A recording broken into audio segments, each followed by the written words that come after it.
there's nothing that I can do about that. Because in giving them their choice, they chose not to when they could have, and now they can't.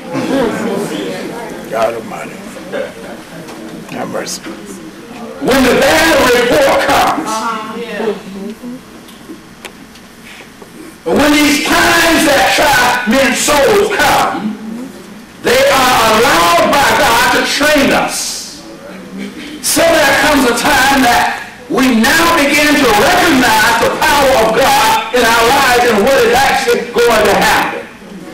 But how we look at those times are the times when we can, but we may not. Are you feeling me? Amen.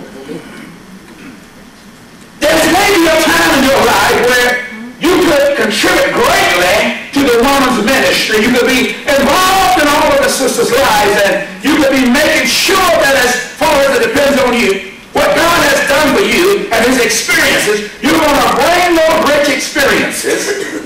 And the women of our community, the women of our congregation will be greatly enhanced, and somebody's life will be repaired. And some young woman's life could be repaired. But you may say, I don't want to be a part of the woman's Bible class. I don't want to be a part of the support group. I'm simply not going to do that. Yeah. And there come a time. Look out. Look out. Have mercy. There will come a time. There will. That you won't care. Won't even care. About the women. You won't care about what's going on because all you will see is what you're dealing with. And every bad report will just make it worse. Oh, you will know that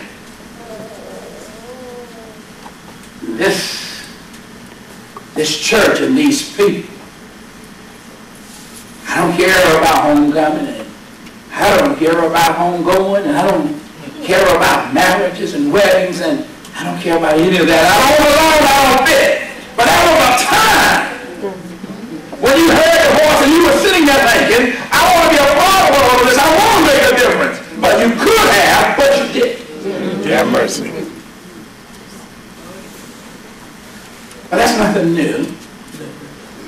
That's the battle of human nature, is it not? That's right. That's also the battle of God's people. And I want to ask you to turn in your Bible to Numbers chapter 13. And let us look at an old story that has significant implications for us as we look at this familiar story. In Numbers 13, and it's so much that's involved, we're not going to be able to read it all, but it goes into chapter 14. Now God had promised the Hebrew children that as a result of their captivity of over 400 years in Egypt, that I'm going to bring you out of slavery. They were under a system where their minds were enslaved, their hearts were enslaved, their bodies were enslaved. They were having to work every day, and they had to work 18-hour days, and there were times that they would see their other slave die. They couldn't grieve them, they couldn't do anything, they could only just see them be thrown in a pit somewhere. And more slaves were invited in and brought in rather, and so slavery was going on, and people cried out to God, but because of that disobedience, he had allowed this to take place because he's teaching them a lesson. But at some point, God says, I can't bear this anymore, and I'm going to bring my people out. And so he raises up Moses.